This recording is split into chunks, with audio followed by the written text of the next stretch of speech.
Good afternoon, everyone. Everyone have a good morning, I hope? Yes. We have sort of reached what I call the stretch drive of Family Weekend, and I know you've been even busier than I have, and running around, so I appreciate that you take a little time at the end of what has been a busy couple of days to come and hear a little bit about, or a little bit from me about what we're doing and what we're thinking of doing. And to sort of bring a conclusion to the formal part of the program before our athletic contest this afternoon. So thank you for being here. I built the first part of the presentation, and I hope to take only about 15 minutes or so out of feedback that I've received from parents, and some very helpful feedback from parents on the Parents Executive Council. And so I'm going to address some of the topics that they've raised and some other things that have come up through parents. But I want to spend a good chunk of our time together treating this a little bit more like a town hall, doing some Q&A and having conversation rather than a lecture. You don't need to be lectured, really. I hope, my sense is that you're coming out of classes where you didn't find the teachers just lecturing at you. If you did, that would be surprising to me. And so I will spend a little time going through here, but then again, would like to make this more interactive. At the end, again, we should have about a half an hour I'm happy to take questions. I also have, I think, all of the members of the senior administrative team here, or most of them anyway, who are happy to jump in and take questions as well. So I start just about every presentation with this slide and a reference to our mission and our vision. And I'm not going to spend a lot of time here, and certainly I'm not going to read those to you. But these are the two anchoring points of Pomfret School and the work that we're doing to try to present for your children the best possible education. And not just the best, but the most relevant education. I pay particular attention here to a diverse and increasingly interconnected society, because that society, that diverse and interconnected society, is challenging us to rethink and to reimagine what education needs to look like if we're going to prepare kids for that world. And so when we're talking about decisions and programs and curriculum and pedagogy, we always come back to these defining, important anchoring points for the school. The mission was refined back in 2013, was recently, and we have a couple of board members here today, I'm very happy about that, was validated by the board at their board meeting in September, and the vision comes from the strategic plan that we adopted a handful of years ago. So it's Family Weekend, and you're here to see your children who are our students, and this is just a very quick snapshot of who we are this year. There's much more detail that I'm not going to go into right now, but we're happy to if you have specific questions. This is the biggest school the biggest Pomfret school has ever been, 367 students at the beginning of the year. A nice problem to be a little bit overstuffed.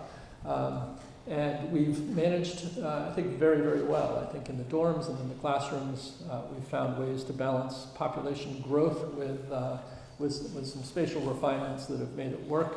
Our goal is to downsize a little bit. Mr. Griffin, the CFO, is working to create a budget for next year that would aim to have a student body of about 355 students rather than 367. This room has, I think, 315 fixed seats.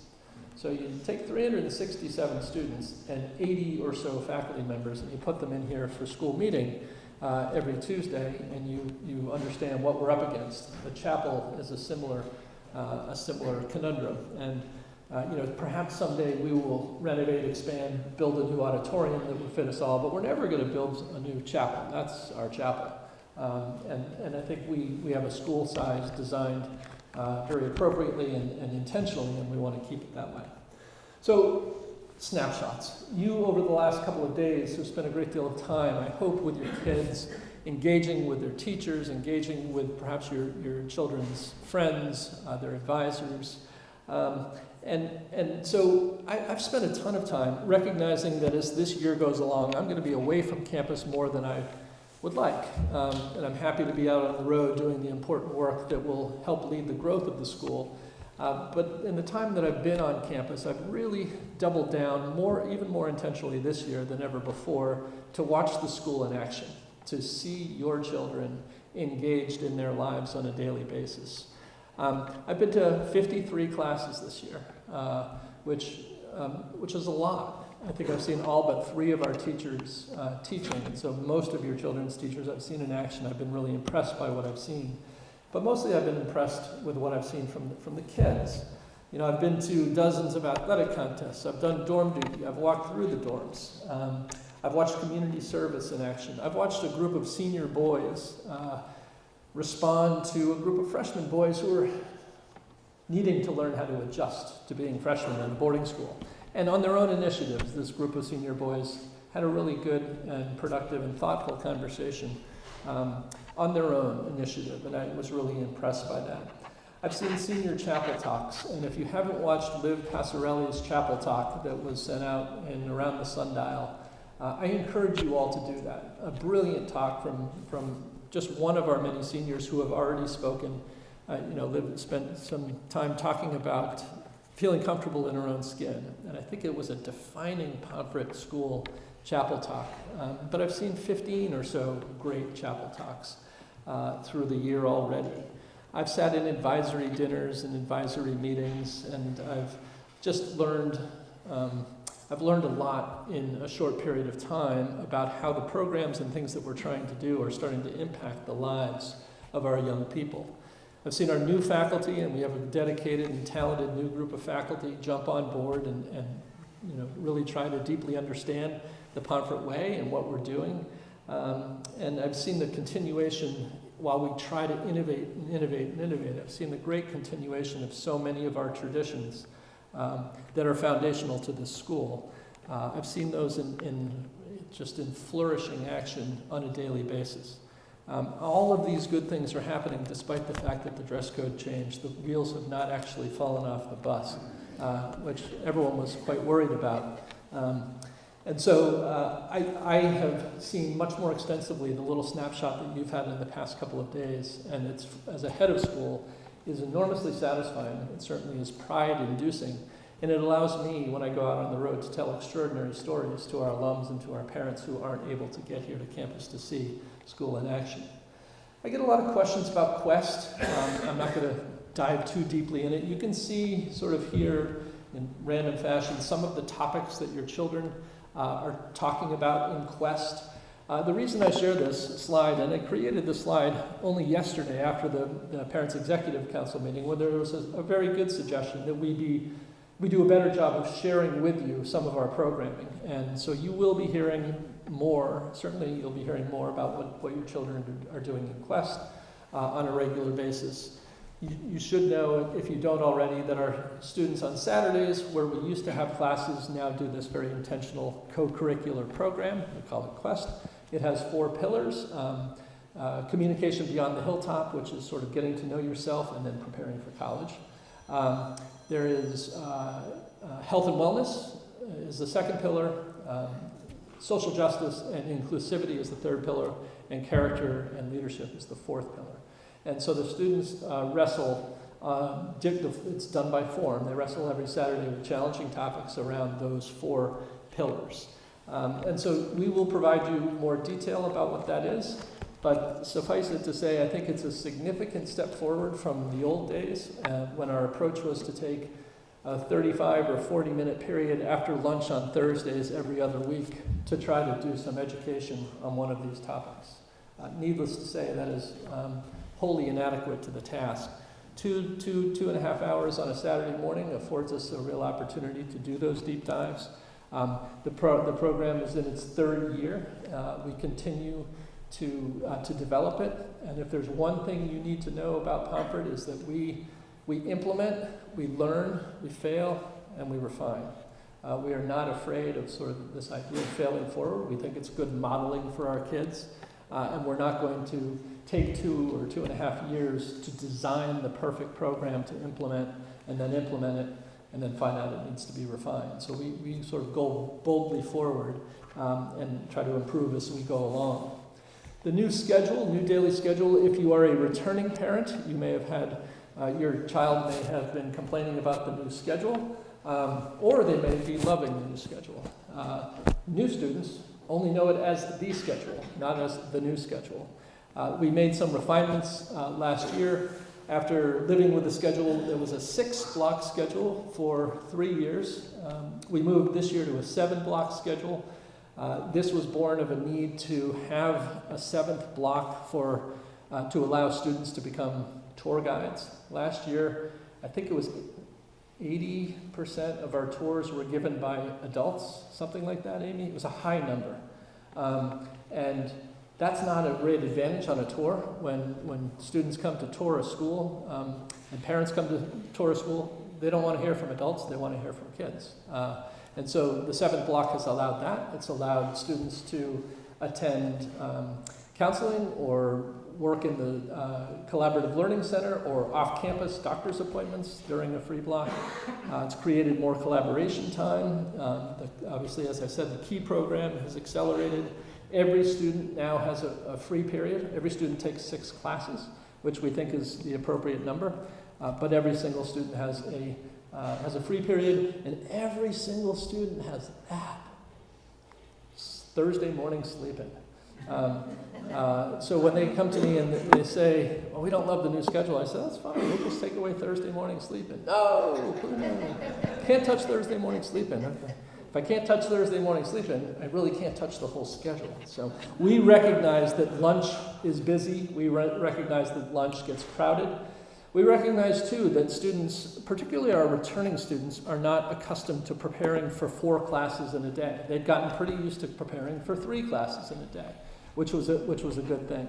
And it does bear some reminding to that group that 3 years ago, or 4 years ago, before the old new schedule, students were preparing, had homework for 6 classes a day. So we have some work to do. Don Gibbs, who is our Dean of Academics and the interim director of the Grauer Institute, will be leading a little bit of a sort of an analysis after we have enough data and after we spend enough time living with the new schedule. We'll see if there are ways that we can tweak and improve the schedule for everyone. But it really has allowed us to do some really good things while hindering a few others. The Grauer Institute. The Grauer Institute is the school's innovation institute. It's the Grauer Family Institute for Excellence and Innovation in Education at Pomfret. And this was a gift of Peter and Lori Grauer. Peter was the board chair who hired me and a past parent at Pomfret. And 5 years ago, they provided the NEST funding for the creation of this Innovation Institute. And that's the institute that really has led the accelerating changes that have been happening at Pomfret in the last 4 years. Jamie Baker, whom many of you past parents or parents from last year may have known Jamie, she moved on after last year to assume a different role at another school. We knew she would be here for 3 or 4 years, and she was here for 4. So we have begun the search in earnest for the replacement for the Grauer Institute director. Chapter 1 was all about disruption. It was about this community, and the community primarily of adults learning the skills needed to develop the nimbleness to become adept change agents. And so the hope is, with the next director, that the focus will continue to be on iterative change and innovative change, and perhaps disruptive change, but in a way that we think will be more in line with an already now established mentality that exists at the school. So the process is underway. The position statement is on, you can see it on our website. You can go to the website of the organization, EdTech Recruiting, and look there. Certainly, if anyone has any references for a great director, the position statement is a rather robust one. It's 11 pages long and really gives you a deep sense of what we're looking for. We hope to have a hire in place or a hire done by the end of January for a start in July of 2019. So what's happening now? So even in the absence of a full-time director, Don, as I said, has been serving not just ably, but incredibly well as an interim director, while he's also wearing the hat as Dean of Academics. Not too many human beings I know who could assume both of those roles and do it as well as Don has. But we are continuing this year to implement changes, many of them that began last year and in the year before, and those continue to roll out this year. You may have heard, certainly if you're a parent of a current third former, about the amazing things that are happening there in the 9th grade year as we develop an intentional program to scaffold what comes next. We're moving more and more toward interdisciplinarity, right? Our world is an interdisciplinary place, but schools historically have not been very interdisciplinary, right? They've been very, very siloed by department, and we are working very intentionally to thoughtfully break down the silos between departments. Why can't history and science teach together? Why can't art and science teach together? History and music. There are lots of different things that we're exploring, and we've implemented some of those this year. We have a new freshman science program. We have a Humanities 1, and now for 10th graders, a Humanities 2 program. And so you will see, as we move forward in the next few years, you'll see an increase of this interdisciplinary nature of our curriculum. I think you'll see that coming slowly to another school near you, but something that we're trying to accelerate rapidly. Project Pomfret, again, for new families, Project Pomfret is about a 12-day program that we have that focuses on some different types of learning, focuses primarily on project-based learning and on design thinking. The timing of that is now moving this year. Some of you may have heard we're moving Project Pomfret out of the time between Thanksgiving and Christmas, and we're putting it at the end of February in toward March break. The freshmen will still have their own program, which focuses on storytelling, developing personal narratives, and public speaking. And the upper formers will be split, again, doing work that there will be some combination of project-based learning and design thinking. The idea this year, and one of the issues that we've been wrestling with, is how to reintroduce rigor, consistent rigor in Project Pomfret. We don't want it to be a 12-day hiatus from intellectual work, and in some cases that's been a complaint that's been lobbed at us, and I think there's been some justification for it.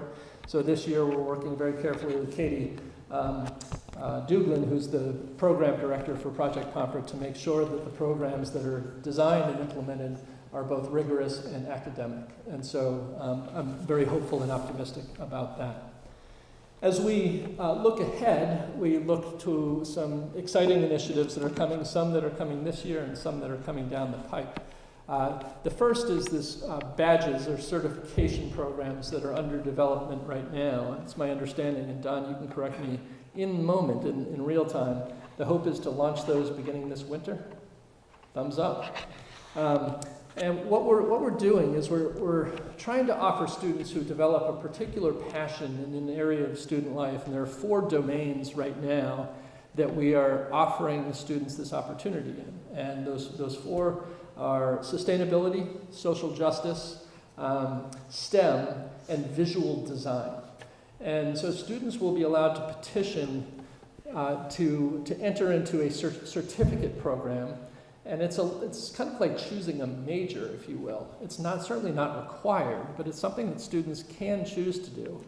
It will require an investment of time and energy on their behalf, but the certification or the badge will be something very distinctive that will go on their transcript. And it will be a very strong indicator to colleges that this student has done exemplary and deep work in a particular area of focus at Pomfret. And if you were here yesterday, you heard our guest speaker from the University of Chicago talk about those people who have points. This is one of those opportunities for a student at Pomfret School to develop a really attractive point, a pointiness to their application. And so those will begin in earnest this year.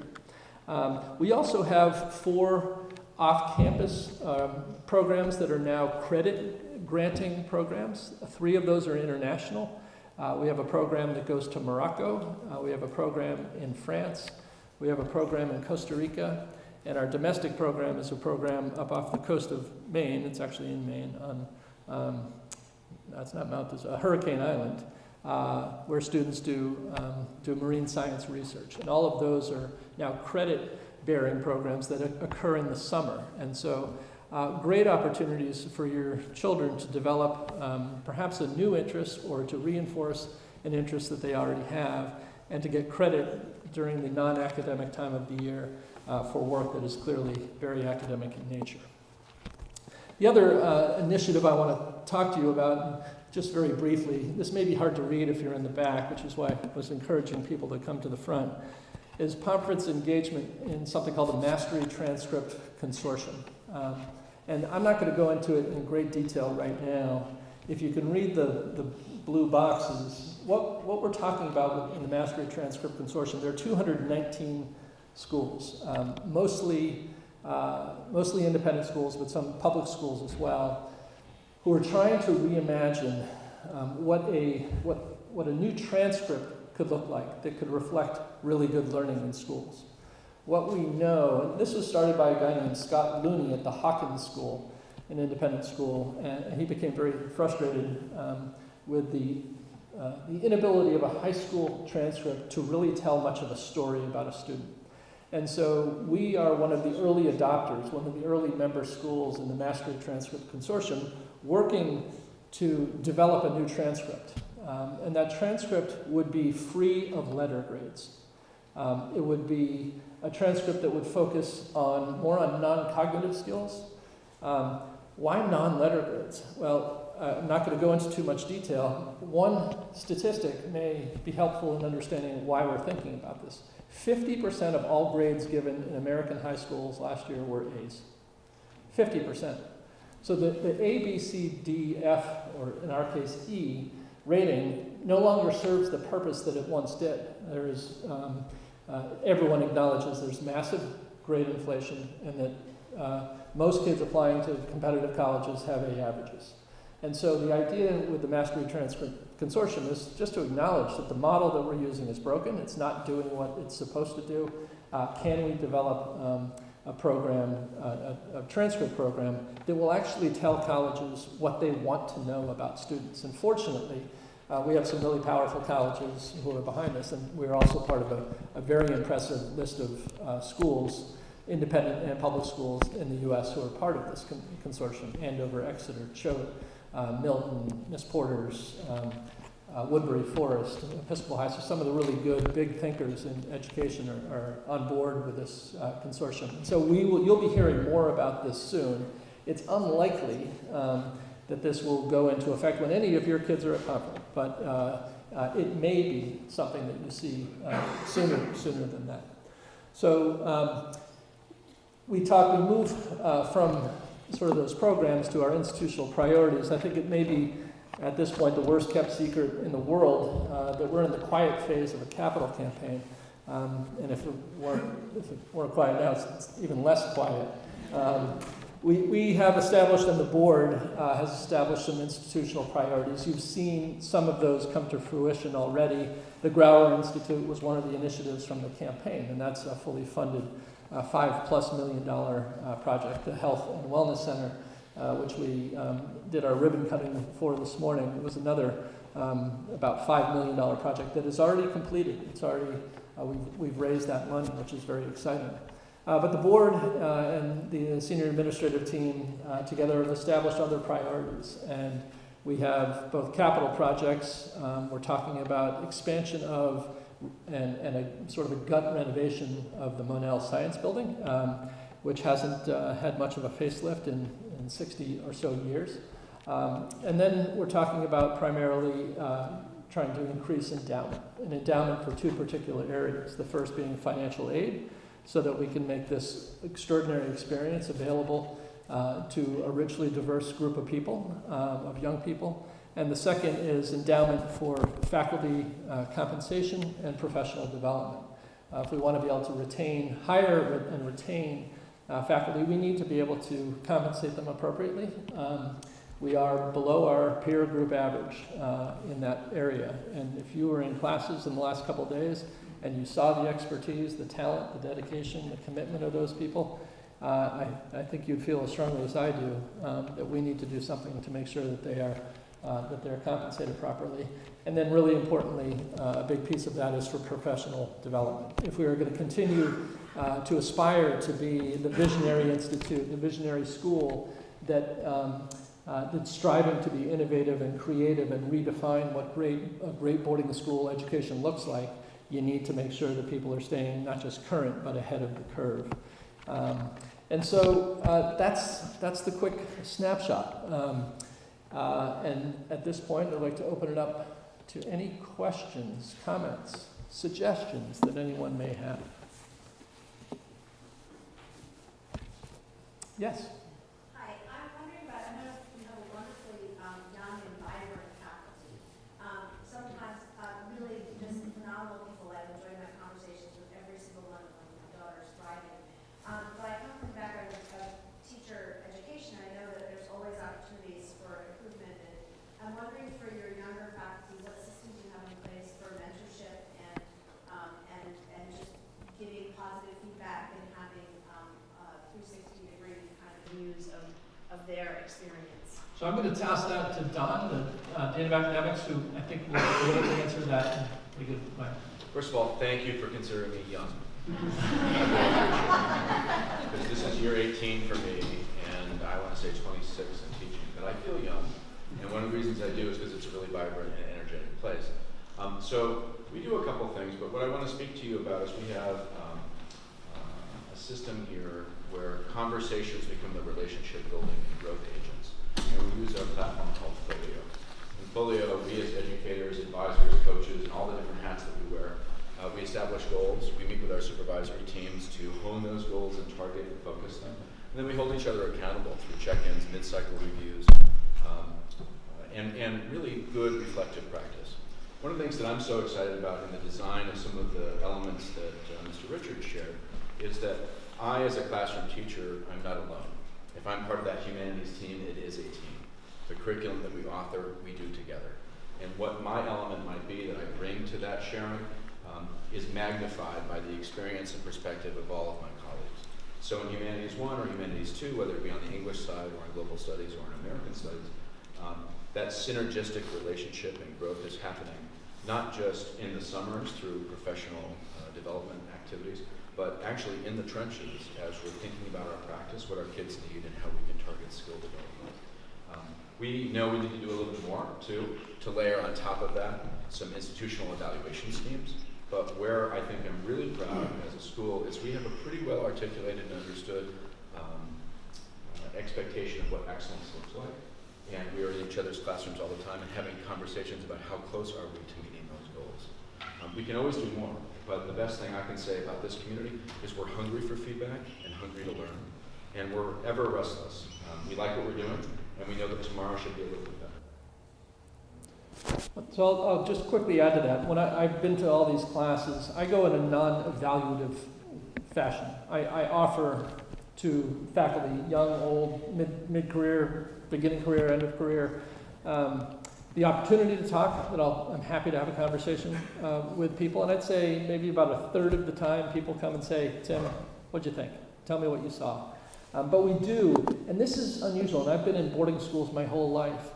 I've never seen a community where adults are more comfortable with other adults coming into their classes than here. When I walk, even the head of school, I walk into class, they're like, hey, nice to have you here. There's no, and these are unannounced visits. There's no, oh my God, there's no horror, they're not petrified of seeing me, the kids engage. It's really quite healthy. Don referenced very quickly the summer professional development. We have been equal opportunity providers of robust professional development for our new young faculty. They engage beginning at the NENTS, which is the New England New Teachers Seminar. We've sent very young faculty with very experienced faculty to Project Zero Classroom at Harvard, the Harvard Grad School of Education program. So we recognize there's always, as Don said, room for improvement, but we do a really good job on the mentoring side. You know, I get a question, I'll try not to go on for too long. About 65 years ago, we stopped providing PD funds for graduate school. simply because we became less and less convinced that a master's degree in a subject matter made you a better teacher. There actually isn't any research that says that you get a master's, you become a better teacher. There's lots of evidence that says if you attend credentialing programs and workshops, if you go to Project Zero, 5 days will make you a better teacher in history. 5 days at Project Zero will make you a better teacher in history than a year and 2 years getting a master's degree in history. I mean, that's an opinion, but I think it's pretty well founded one. So, yes. So, first of all, I'm sorry, I'm speaking the most spoken language in the world, that English. So I came from Brazil, so I speak on behalf of my son, on behalf of my family, and I feel that I always speak on behalf of all parents here. I'm new at the school. We came here about a month ago, and I was positively surprised because you guys are amazing. I want to thank all your team, and I feel like family already. Well, thank you. So,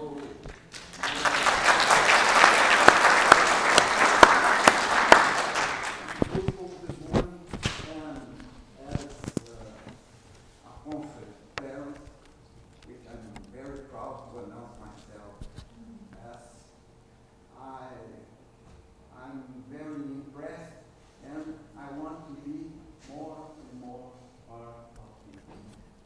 Some people say we can always do more. So I often remember that advertisement. Don't ask what America can do for you, ask what you can do for America. So I'd like to know what our new family here, and we have this power of synergy, what we can do to make more and more, and to make Pomfret, to make it maintain its standards and grow and Sure. So this is the question. What can we parents together with our synergy, the power of people who are here, the power, we trust you, our most important asset. Mm. So what else did we do for you? Well, that's wow. I love that question. Unfortunately, I only have about another 45 minutes.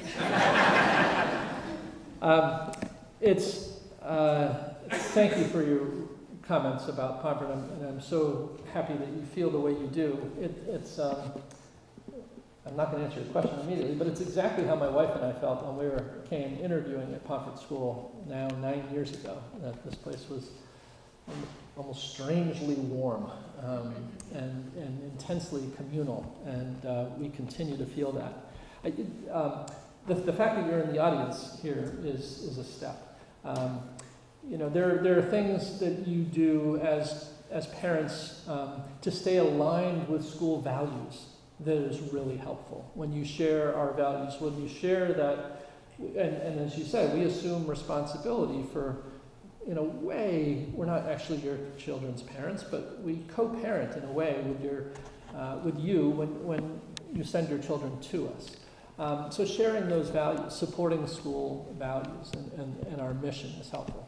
Certainly, any work you can do to get the good word about Pomfret School out there is enormously helpful. We can market ourselves on the moon, probably literally, and have it not be as effective as word of mouth from happy and satisfied parents. You could support the Pomfret Fund. We have a goal this year is about $2.5 million. We're trying to raise all this big money to do a science building, but the most important ask we can do of you is to support the annual fund every year. $2.5 million out of a $21 million operating budget comes from annual gifts. So any support you can give us there is enormously valuable. You can attend events. You can host receptions. You can speak with Amy and Melissa and say, let me know, when you're in town. I can get you together with so-and-so, some people who may be interested. This is happening for me in New York, courtesy of a parent next week who's done an introduction to someone who could be really interesting for me to talk to from a school perspective. And so making connections can help. Talking with one another, joining the Parents Executive Council as that's appropriate. There are lots of ways. Coming to campus for open houses, which is harder if you're coming from Brazil.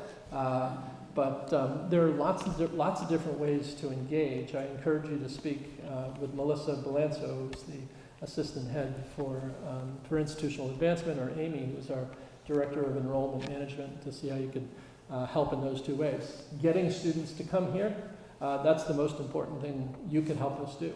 And then when they're here and when you're here, supporting us through gifts to the Pomfret Fund, and if you have the capacity, to our capital initiatives is incredibly helpful. So, thank you. Yes? I just wanted to ask a little bit about the trends and sort of how Pomfret is fitting into national trends, where you feel it's sort of trending as a whole, and Sure. how you feel about where we are right now. I'll take a quick swing and then I can punt it to Amy, but I think I've heard this quite a bit. Nationally, the trends are down. And you can correct me if it's a 5-year trend or a 10-year trend, but domestic enrollment at boarding schools over the last 10 years is down 30%. 30%. That's a stunning number, right? That's a stunning number. Pomfret is doing, I think, I would say, remarkably well, in that our inquiries have crept up a little bit. Our applications have been up to flat, but flat in a way in this climate, the flat's the new up, right? Flat's the new. If we could say steady with our inquiry and application numbers, we're doing well relative to our peers. The fact that we are an oversubscribed school is good. There are heads of school at boarding schools who are doing parent weekend talks at schools where there are 15 or 20 or maybe more empty beds at that school. That's a reality. We don't have that reality. We believe that what we are doing, people are starting actually to pay close attention to, and that when they're shopping for schools, and they are kind of shopping for schools, as you all probably had many choices for your children, but you chose to come here. There was something that made you make that decision. And I think the case that we can make for students coming to Pomfret has never been stronger than it is now. As long as we keep that messaging, and as long as we improve and continue to improve our messaging out there, I think we're going to do okay. The fact is that 50 years ago, about 50% of the population in the United States could afford to send their child to Pomfret for a year without financial aid. 50. What's the percentage today? About 1.3. Do the math on that. The funnel is getting smaller, at least for domestic students, and the competition between schools is getting more fierce. So how do you win in that market? Well, you don't win by sort of standing pat and doing the same thing you've always done. You innovate. You define your program based on what these kids are going to need in 5 years, not what worked 5 or 10 years ago.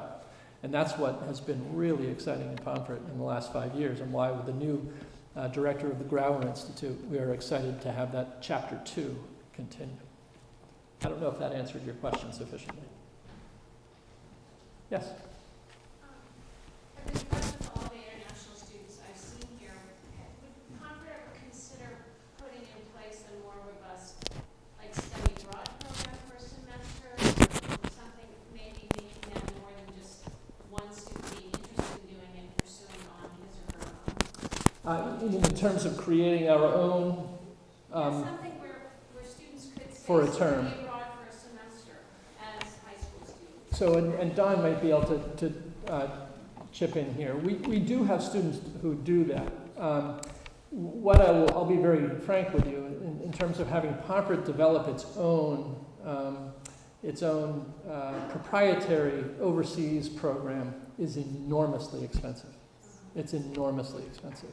So the approach that we're taking is looking for opportunities. So we have a student this term who's studying in Costa Rica. living abroad with a family in Costa Rica, and she'll come back after Thanksgiving and she'll get full credit for the work that she did there. We've had students who have done the mountain school. We've had students who have done the island school in the Bahamas. In the past, we've had students who have done school year abroad, in fact, taken an entire year, in some cases a half year, in some cases an entire year. Those programs are, they exist, they're strong, they're robust, they're ones that we recommend. We have, we don't have anything that is an entire term. We certainly have the program that goes to Costa Rica with the Global and Sustainable Development course that spends a couple of weeks in Costa Rica studying. But the reason, just transparency here, folks, the reason we don't have proprietary programs is cost. Yes? When you were talking about those new programs that give you like a badge Yeah. of efficiency, let's say you choose to do the STEM one. Is that some number of kids with a certain curriculum, or is that more independent? Tossing it to Mr. Gibbs. Good question. Still in development, but I can give you the framework. So we feel much like in a small college, and I kind of feel like we're a small college. You might have to take a certain number of courses in the major, whatever that major might be. And as you know, as people who probably sampled from schools, there's some flexibility in how you might navigate that. But we don't think that's sufficient. We don't think that simply by sampling our course catalog and doing well, that gives you a badge. We think that we want to put the onus on students to explore beyond that, to use those foundational elements as springboards to new discovery. So a major component of the certificate program will be an individualized and mentored project or experience. And right now we're thinking of at least 80 hours of engagement for students. Now that might take the form of some elements here at school through quest development and leadership, through helping to author and carry out Project Pomfret. It might be that my certificate will have my Project Pomfret be individualized for me so I can leverage it for an internship and devote it towards my certificate. It could well be that I'm taking a core course in U.S. history, and because I'm so interested in sustainability, I'll take my term paper opportunity and I will dovetail it towards sustainability while still meeting the demands of what that course is asking for. So a portfolio element curated by students, partnered with faculty, and then placing on our students not just a checkbox, but an opportunity to launch into something that's undiscovered for them, to make new meaning. So we anticipate a junior year defense of that concept and idea, and then a senior year capstone, which would culminate, at least in our thinking right now, alongside with our alumni weekend, to share with a much broader audience all that we've learned and discovered. Now, do we think that this is 50% of the school? No. I really think it's a signature program that will meet the needs of some of our students. But we're, as Tim said, we're looking for those kinds of students who are doing a lot of this stuff already to be able to celebrate that within the school, right? And carry with them a credential that I think sets them apart. This isn't in existence currently, It correct? starts midwinter. So our students are learning about it, and they'll be making course selections and making plans as we announce that midwinter. All grades? No, so let me back up for just a second. So our school is built in 2 phases. We have foundational elements for our freshmen and sophomore, where I might tell you some things that you have to do, right? Some good medicine the school is designed, I hope, thoughtfully. And then a junior and senior year full of exploration and choice. We see the certificate programs as leveraging the foundational skills and then part of that exploration phase for our students to make their journey their own.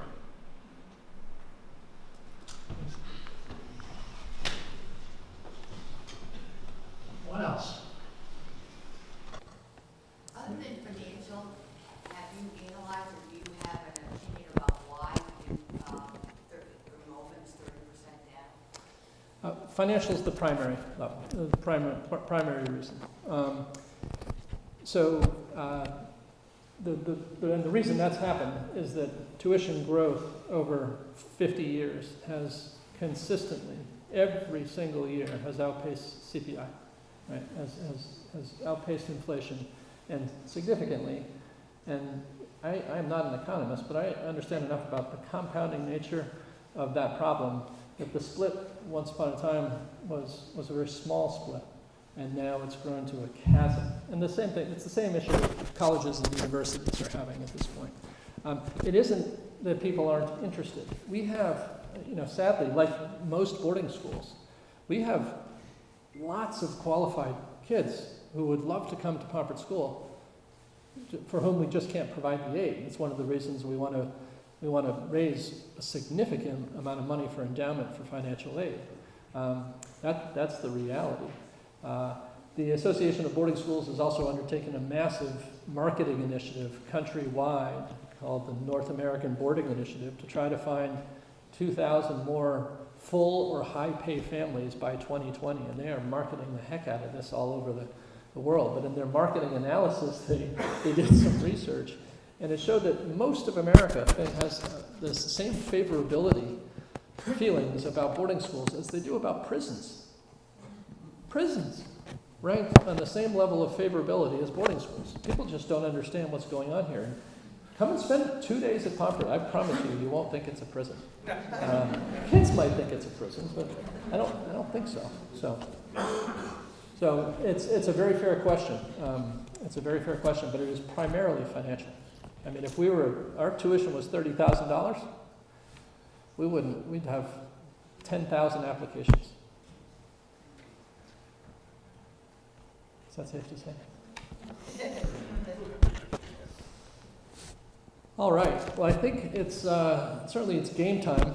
There are already some games happening. I really want to thank you for coming to this. I want to thank you for being here for this weekend. I appreciate all of your support for Pomfret, past, present, and future, and have a great weekend with your kids.